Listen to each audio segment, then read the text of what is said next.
वफाकी आईनी अदालत के दो नए जजेस ने हलफ उठा लिया। जस्टिस रोजे खान और जस्टिस अरशद हुसैन शाह ने वफाकी आईनी अदालत के जज के तौर पर हलफ उठाया। चीफ जस्टिस अमीनुद्दीन खान ने दोनों जजेस से हलफ लिया। तकरीबा हल्फ बर्दारी में इस्लामाबाद हाई कोर्ट के chief justice Sardar Mohammad Sarfaraz Dogar, justice Arbab Mohammad Tahir समेत मुतअद्दिद मुअज़्ज़ज़ जजेस की शिरकत। इससे कबल justice Hasan Azhar Rizvi, justice Aamir Farooq, justice Ali Baqir Najafi और जस्टिस के आगा हलफ उठा चुके। वज़ीर आज़म शहबाज शरीफ आज कराची का दौरा करेंगे। वज़ारत रेलवे के तौसीई मंसूबे का जायजा लेंगे। कराची कैंट स्टेशन पर जदीद लाइव ट्रेन ट्रैकिंग सिस्टम मुतारिफ। सिस्टम के जरिए मुसाफिर अपनी ट्रेन की हकीकी लोकेशन, रवानगी और आमद का दुरुस्त वक्त फौरी मालूम कर सकेंगे। वज़ीर आज़म कैंट स्टेशन के तौसीई मंसूबे की तकरीब में शिरकत करेंगे।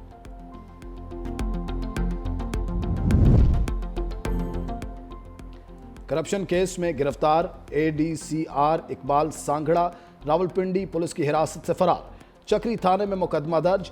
ASI जफर इकबाल, कांस्टेबल यासिर अहमद बिलाल और मुहर्रम शहजाद नामजद। मुलजिम को 13 नवंबर को लाहौर जेल से अदालत पेशी के लिए रावलपिंडी लाया गया।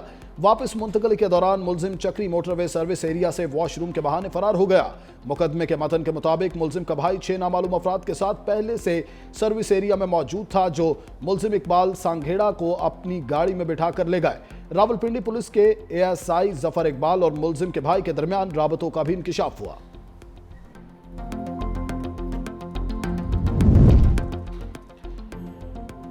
कनाडा और अमेरिका में भारतीय हुकाम की मुबैना मदाखलत के नए इंकशाफात। इंटरसेप्टेड कम्युनिकेशंस में भारतीय हुकूमत की शमूलियत के शवाहिद सामने आ गए। माहिरीन के मुताबिक भारत की रियासती दहशतगर्दी सरहदों से बाहर पहुंच चुकी। मोदी और अमित शाह के दौर में भारत जारह और गैर जिम्मेदार रियासत बन गया। भारतीय हुकूमत बैरून मुल्क मुखालिफ आवाज़ों को खामोश कराने की खुफिया कार्रवाइयों में मुलविस। कनाडा में सिख रहनुमा के कत्ल और अमेरिका में नाकाम हमले का इल्जाम भी भारतीय एजेंसियों पर आयद किया जा चुका है। माहिरीन कहते हैं ये सफारतकारी नहीं, ये सरहद पार दहशतगर्दी है। ये सब पाकिस्तान के देरीना मौक़िफ़ की तस्दीक है।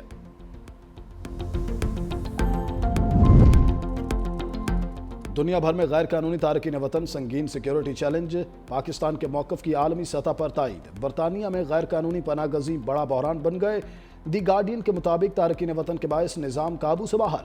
मुल्क तकसीम हो रहा है। आबाई ममालिक महफूज हों तो वापस ही लाजम, चाहे वहाँ जायदाद हो। पनाह गज़ीनों को मुस्तकिल नहीं, सिर्फ आर्जी हैसियत मिले। बरतानवी वज़ीर दाखिला कहते हैं गैर कानूनी हिजरत मुल्क को तकसीम कर रही है।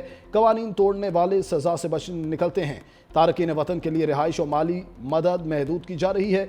निज़ाम में कंट्रोल और इंसाफ बहाल करना अव्वलीन हदफ है। पाकिस्तान में गैर कानूनी अफगान शहरी सिक्योरिटी और जराइम का बड़ा मसला है।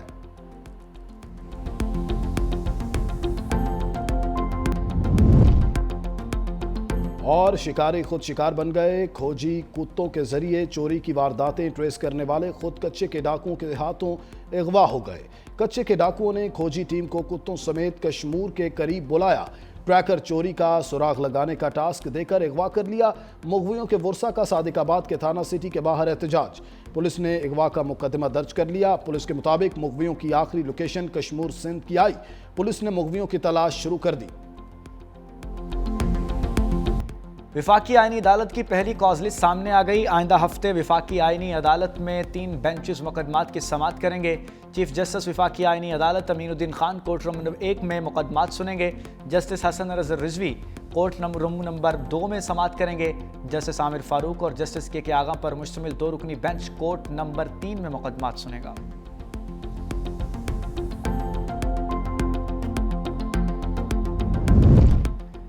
विफाकी वज़रा मोहसिन नकवी और चौधरी सालक का लाहौर एयरपोर्ट का दौरा। वज़ीर दाखिला मोहसिन नकवी का इमिग्रेशन काउंटर पर रश देखकर नाराज़गी का इजहार। मुसाफिरों से भी बातचीत। विफाकी वज़ीर सालिक हुसैन ने प्रोटेक्टर स्टिकर्स चेक किए। ड्राइवर की मुलाजमत के लिए बैरून मुल्क जाने वाले नौजवान का ड्राइविंग लाइसेंस ना होने पर सफ़र से रोक दिया। विफाकी वज़ीर सालिक हुसैन का इजहार बरहमी।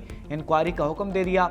FIA एहलकार की मुबैना मिली भगत से बैरून मुल्क जाने वाले मुसाफिर को इमिग्रेशन अमले ने काउंटर पर रोक दिया। ऑफलोड मुसाफिर को निजी कंपनी को अदा की गई रकम वापस दिलाने की यकीन दहानी। वज़ीर दाखिला मोहसिन नकवी की दोनों नौजवानों को रोकने वाले इमिग्रेशन एहलकारों को शाबाश, इनाम दिया। कहा मुल्क की बदनामी का बायस बनने वाले किसी मुसाफिर को सफ़र करने की इजाज़त नहीं दी जाएगी। मुलव्विस एहलकारों के खिलाफ सख्त एक्शन लिया जाएगा।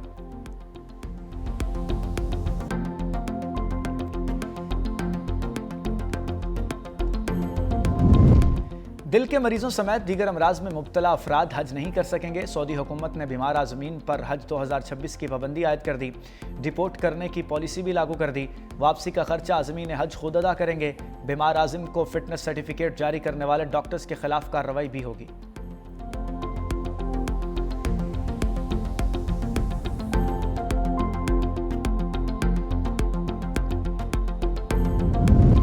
आलूदा फ़ज़ा में सांस लेना कठिन। पेशावर पाकिस्तान के आलूदा तरीन शहरों की फहरिस्त में पहले नंबर पर आ गया।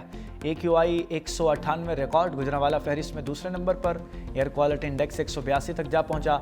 सियालकोट, इस्लामाबाद और लाहौर में भी फ़ज़ाई आलूदगी रिकॉर्ड।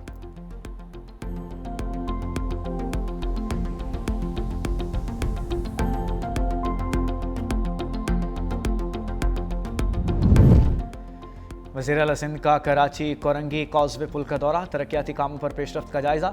वज़ीर बल्दियात नासिर हुसैन की मनसूबे से मुतालिक ब्रीफिंग। मुराद अली शाह के काम की रफ्तार तेज़ करने की हिदायत। कहा मयार पर कोई समझौता नहीं किया जाएगा। यह मनसूबा कराची की ट्रैफिक में नुमाया बेहतरी लाएगा। शजील मेमन, मेयर कराची मुर्जा वहाब और दीगर भी हमरा थे।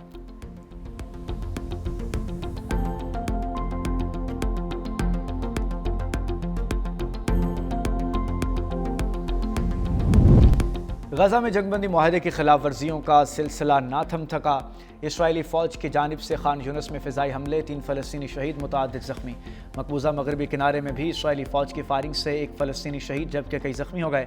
अक़वाम मुत्तहिदा की सलामती काउंसिल में ट्रंप के गजा प्लान पर वोटिंग आज होगी।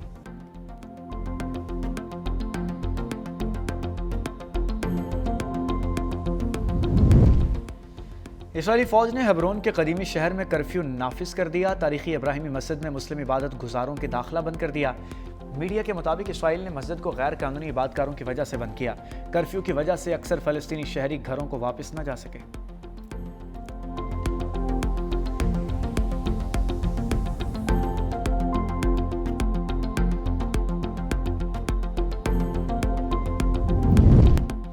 मैक्सिको में बदउनवानी के खिलाफ हज़ारों नौजवान सड़कों पर निकल आए। शहरियों की बड़ी तादाद का सदारती महल के सामने एहतजाज। सिक्योरिटी रुकावटें अबूर करने की कोशिश पर पुलिस और मुजाहिरीन में शदीद झड़पें। 100 से ज़ायद अफराद ज़ख्मी। पुलिस ने दर्जनों मुजाहिरीन को गिरफ्तार कर लिया।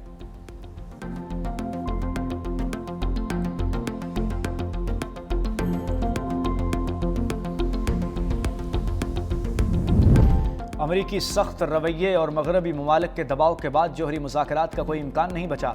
ईरानी वज़ीर ख़ारजा अब्बास अराक़ची कहते हैं कि अमरीका हद से ज़्यादा मुतालबात करके मुज़ाकरात की राहें खुद बंद कर रहा है। अमरीकी और इसराइली हमलों के बाद ईरान यूरेनियम की अफज़ूदगी नहीं कर रहा।